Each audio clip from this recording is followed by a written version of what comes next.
अस्सलाम वालेकुम क्लास।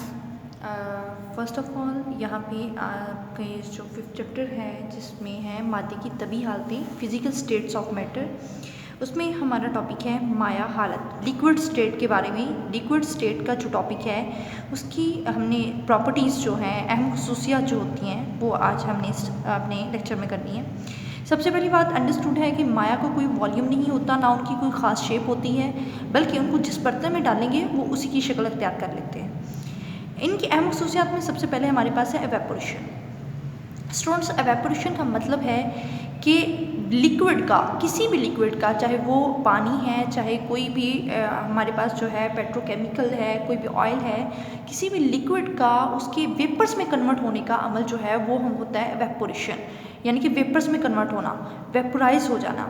ठीक है, तो एवेपोरेशन जो है इसमें हमारे पास है कि किसी भी जो माया है उसका वेपर्स में तब्दील होने के अमल को एवेपोरेशन कहते हैं। और जब वेपर्स दोबारा से कंडेंस होके इकट्ठे होके तो वापस जो है वो लिक्विड स्टेट में आते हैं, तो इस अमल को हम बोल देते हैं कंडेंसेशन। लिक्विड का वेपर्स में जाना एवेपोरेशन, और वेपर्स का दोबारा इकट्ठा होके लिक्विड में आना कंडेंसेशन। तो एवेपोरेशन जो होती है वो एक एंडोथर्मिक प्रोसेस होता है। क्यों एंडोथर्मिक होता है? बिकॉज यहाँ पे आपने लिक्विड को करना है उसके वेपर्स में कन्वर्ट, यानी कि एक उसकी जो लिक्विड स्टेट है उससे उसको आपने एक गैसेस फेज में, वेपर फेज में जो है आपने कन्वर्ट करना है।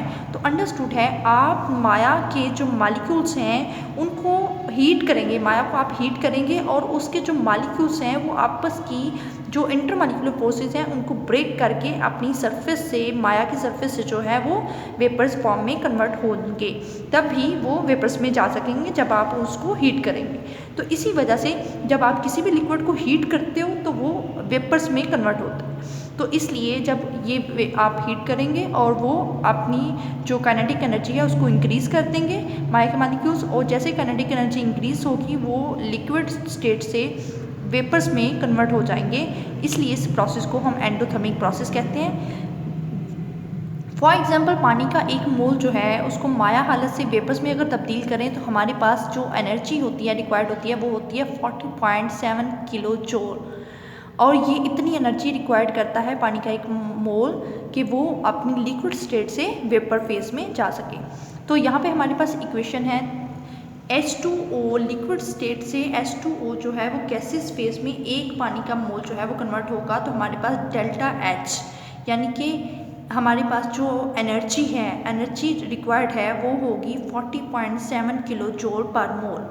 तो इसी तरह से ये बेसिकली है हमारे पास एवेपोरेशन होती क्या है कि एक पहली बात एंडोथर्मिक प्रोसेस है, और एक ऐसा प्रोसेस है जिसमें जो लिक्विड्स हैं वो कन्वर्ट होते हैं अपनी वेपर फेज में। और इसके जो एवेपोरेशन के डिपेंड होने के फैक्टर्स हैं वो होते हैं हमारे पास, एक होता है हमारे पास सबसे पहले है सतही रकबा, यानी कि अगर आपके पास जो एरिया है जिसके अंदर या किसी भी बर्तन के अंदर या किसी भी बीकर में या किसी भी आपके पास जो अपरेटस है उसमें आपका जो लिक्विड है वो जिस भी आपके पास अपरेटस में है, अगर उसका सतही रकबा, एरिया उसका अगर ज़्यादा है तो वहाँ पे एवेपोरेशन ज़्यादा होगी, अगर एरिया कम है तो एवेपोरेशन कम होगी। इसी तरह से टेम्परेचर डिपेंड करता है।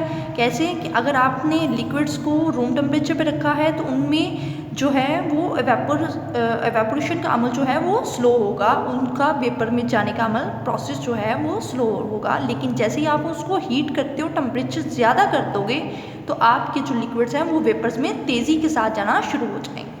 इसी तरह से इंटरमॉलिक्यूलर फोर्सेस हैं, यानी कि जब इंटरमॉलिक्यूलर फोर्सेस ज़्यादा होंगी, अगर ऐसे मॉलिक्यूल्स आपके पास लिक्विड्स हैं जिनमें इंटरमॉलिक्यूलर फोर्सेस ज़्यादा हैं तो वो कभी भी वेपर फॉर्म में इजीली नहीं जाएंगे, उसको टफ फील होगा। तो इसलिए जब आप जो है डिफरेंट लिक्विड्स को आप डिफरेंट टेम्परेचर प्रोवाइड करते हैं तो वो अपनी इंटरमॉलिक्यूलर फोर्सेस को ब्रेक करेंगे, तोड़ेंगे और अपनी वेपर फॉर्म में कन्वर्ट हो जाएंगे। जैसे कि पेट्रोल होता है हमारे पास, पानी की निस्बत तेज़ी से वेपर्स में तब्दील हो जाता है। तो ये था स्टूडेंट्स आपका माया हालत का एक टॉपिक, एवेपोरेशन।